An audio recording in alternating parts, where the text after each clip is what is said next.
എല്ലാവർക്കും സ്വാഗതം. ഞാൻ നിങ്ങളുടെ സ്വന്തം കുട്ടിമാഷ്. കൂട്ടുകാർ ഓണപരീക്ഷയ്ക്ക് തയ്യാറെടുത്തുകൊണ്ടിരിക്കുകയായിരിക്കും അല്ലേ?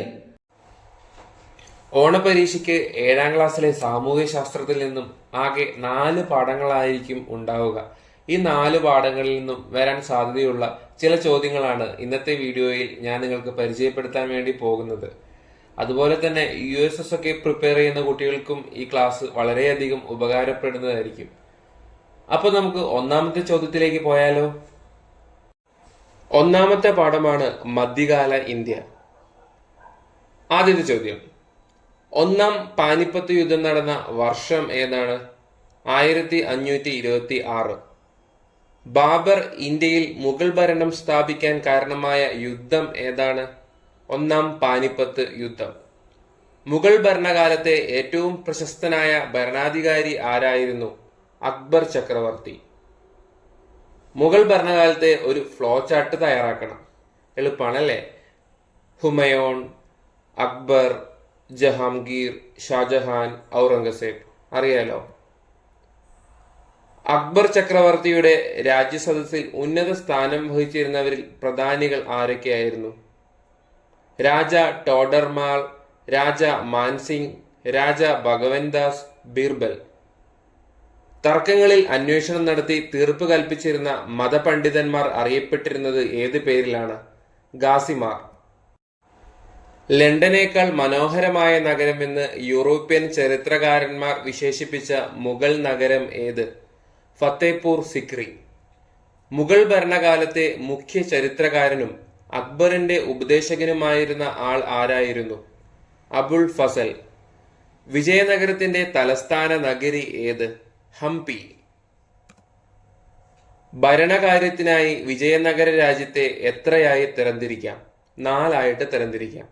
ഒന്നാമത്തേത് മണ്ഡലങ്ങൾ, രണ്ടാമത്തേത് നാടുകൾ, മൂന്നാമത്തേത് സ്ഥലം, നാലാമത്തേത് ഗ്രാമങ്ങൾ. 1526 മുഗൾ ഭരണം സ്ഥാപിച്ച ഭരണാധികാരി ആരായിരുന്നു? ബാബർ. എല്ലാ മതങ്ങളുടെയും നല്ല വശങ്ങൾ കോർത്തിണക്കി അക്ബർ രൂപം കൊടുത്ത ദർശനം ഏത്? ദിൻ ഇ ലാഹി. ജസിയ എന്ന മതനികുതി നിർത്തലാക്കിയത് ആര്? അക്ബർ. വളരെ ഇമ്പോർട്ടന്റ് ചോദ്യങ്ങളാണ് കേട്ടോ അതൊക്കെ. അക്ബർ നടപ്പിലാക്കിയ മിലിറ്ററി സമ്പ്രദായം അല്ലെങ്കിൽ പട്ടാള സമ്പ്രദായം ഏത്? മാൻസബ്ദാരി. വിജയനഗരം സ്ഥാപിച്ചത് ആരെല്ലാമാണ്?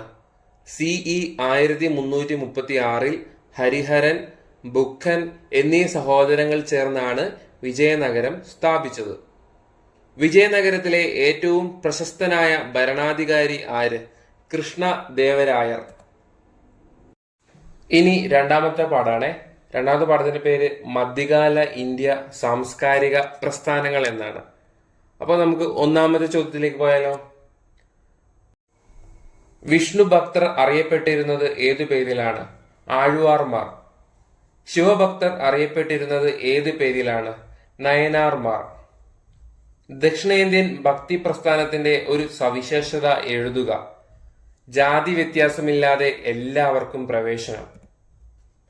ആഴ്വാൻമാരുടെ രചനകൾ അറിയപ്പെട്ടിരുന്നത് ഏത് പേരിലാണ്? 4000 ദിവ്യ പ്രബന്ധം. തിരുമുറൈകൾ ആരുടെ രചനയാണ്? നായനാർമാരുടെ. മധ്യകാലഘട്ടത്തിൽ സ്ത്രീകളുടെ അവസ്ഥ എന്തായിരുന്നു? അംഗീകാരവും പരിഗണനയും അന്ന് സ്ത്രീകൾക്ക് കുറവായിരുന്നു. ഭക്തി പ്രസ്ഥാനത്തിന്റെ വളർച്ചയിൽ പ്രധാന പങ്ക് വഹിച്ച സ്ത്രീ രത്നങ്ങൾ ആരൊക്കെയാണ്? മീരാബായി, സോയിറാബായി, കശ്മീരിലെ ലാൽബേദ്. ആരാണ് സൂഫികൾ? ഭക്തിയെ ദൈവത്തോട് അടുക്കുവാനുള്ള മാർഗമായി സ്വീകരിച്ചവരാണ് സൂഫികൾ. സൂഫി ഗുരുക്കന്മാർ അറിയപ്പെടുന്നത് ഏത് പേരിലാണ്? പീർ. സിഖ് മതം ആരുമായി ബന്ധപ്പെട്ടിരിക്കുന്നു? ഗുരു നാനാക്ക്. സിഖ് മതത്തിന്റെ വിശുദ്ധ ഗ്രന്ഥം അറിയപ്പെടുന്നത് ഏതു പേരിലാണ്? ആദി ഗ്രന്ഥ. സൂഫികളുടെ താമസ സ്ഥലങ്ങൾ അറിയപ്പെടുന്നത് ഏതു പേരിലാണ്? ഗാൻ ഗാഹുകൾ. സൂഫി വിഭാഗങ്ങൾ അറിയപ്പെടുന്നത് ഏതു പേരിലാണ്? സിൽസിലകൾ. ഏതു സംസ്ഥാനത്താണ് ഭക്തി പ്രസ്ഥാനം ജനകീയമായത്? തമിഴ്നാട്. ബസവണ്ണ രൂപീകരിച്ച ഒരു ചർച്ചാവേദിയുടെ പേര് അനുഭവ മണ്ഡലം.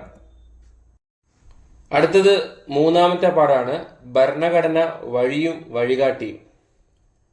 ഒന്നാമത്തെ ചോദ്യം, ഇന്ത്യൻ നാഷണൽ കോൺഗ്രസ് നിലവിൽ വന്നത് എപ്പോൾ? 1885. ബ്രിട്ടീഷ് ആധിപത്യത്തിനെതിരെ ഉയർന്ന ആദ്യത്തെ ബഹുജന സമരം ഏതാണ്? 1857 ഒന്നാം സ്വാതന്ത്ര്യ സമരം. ഇന്ത്യൻ ഭരണഘടന നിലവിൽ വന്നത് എപ്പോൾ? 1950 ജനുവരി 26. ക്യാബിനറ്റ് മിഷൻ ഇന്ത്യ സന്ദർശിച്ച വർഷം ഏത്? 1946. ഭരണഘടനയുടെ നിർമ്മാണ കാലയളവ് എത്ര? 2 വർഷം 11 മാസം 17 ദിവസം. ഭരണഘടന അംഗീകരിച്ച് ഒപ്പുവെച്ച വർഷം? 1949 നവംബർ 26. സാർവത്രിക പ്രായപൂർത്തി വോട്ടവകാശം എന്നാൽ എന്ത്? നിശ്ചിത പ്രായം പൂർത്തിയായ എല്ലാവർക്കും വോട്ട് ചെയ്യാനുള്ള അവകാശമാണ് സാർവത്രിക പ്രായപൂർത്തി വോട്ടവകാശം. രാഷ്ട്രത്തിന്റെ അടിസ്ഥാന ഘടകം എന്ന് പറയുന്നത് എന്താണ്? ഭരണഘടന. ഏക പൗരത്വം എന്നാൽ എന്ത്? രാജ്യത്ത് ഒരു പൗരത്വമേയുള്ളൂ. സംസ്ഥാനങ്ങൾക്കായി പ്രത്യേക പൗരത്വമില്ല. വിദ്യാഭ്യാസ അവകാശ നിയമം നിലവിൽ വന്നത് എന്നാണ്? 2009 ഓഗസ്റ്റ് 4. വിദ്യാഭ്യാസ അവകാശ നിയമത്തിന്റെ ലക്ഷ്യം എന്ത്? 6 മുതൽ 14 വയസ്സ് വരെ പ്രായമുള്ള എല്ലാ കുട്ടികൾക്കും സൗജന്യവും നിർബന്ധിതവുമായ വിദ്യാഭ്യാസം ഉറപ്പുവരുത്തുന്നു. ഇന്ത്യയുടെ ഭരണഘടനയിൽ എന്തെല്ലാം ആശയങ്ങൾ വേണമെന്നാണ് ഗാന്ധിജി ആഗ്രഹിച്ചത്? പരമാധികാരം, തുല്യത, സാഹോദര്യം, ലിംഗനീതി, മതേതരത്വം. നമ്മുടെ ഭരണഘടനയുടെ സവിശേഷതകൾ എന്തൊക്കെയാണ്?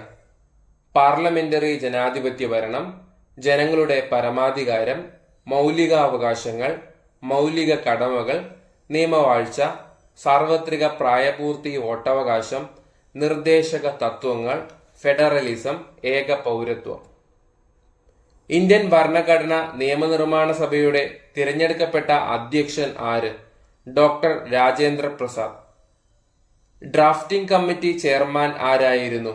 Doctor BR Ambedkar. കുട്ടികളുടെ അവകാശങ്ങൾ എന്തൊക്കെയാണ്? ബാലവേല നിരോധന നിയമം, ബാലനീതി നിയമം, വിദ്യാഭ്യാസ അവകാശ നിയമം. ഈ നിയമങ്ങളൊക്കെ കുട്ടികളുടെ അവകാശങ്ങൾ സംരക്ഷിക്കാൻ വേണ്ടിയിട്ടുള്ള നിയമങ്ങളാണ് കേട്ടോ. ഗവൺമെന്റ് ഓഫ് ഇന്ത്യ ആക്ടിന്റെ സവിശേഷതകൾ എന്തൊക്കെയാണ്? കേന്ദ്രത്തിൽ 2 മണ്ഡലങ്ങളുള്ള സഭ, 6 പ്രവിശ്യകളിൽ 2 മണ്ഡലങ്ങളുള്ള സഭകൾ, 321 വിഭാഗങ്ങളും 10 പട്ടികകളും, ദുർബല വിഭാഗങ്ങൾ, സ്ത്രീകൾ, തൊഴിലാളികൾ എന്നിവർക്ക് പ്രത്യേക മണ്ഡലങ്ങൾ. അടുത്ത ചോദ്യം, ഭരണഘടന നിർമ്മാണ സഭയുടെ ആദ്യത്തെ സമ്മേളനം എന്നായിരുന്നു? 1946 ഡിസംബർ 9. പോക്സോ കേസുകൾ കൈകാര്യം ചെയ്യുന്ന ഉദ്യോഗസ്ഥർ ആരാണ്? Child welfare police officer. ഇനി അടുത്തത് 4ാമത്തെ പാഠാണ് കേട്ടോ.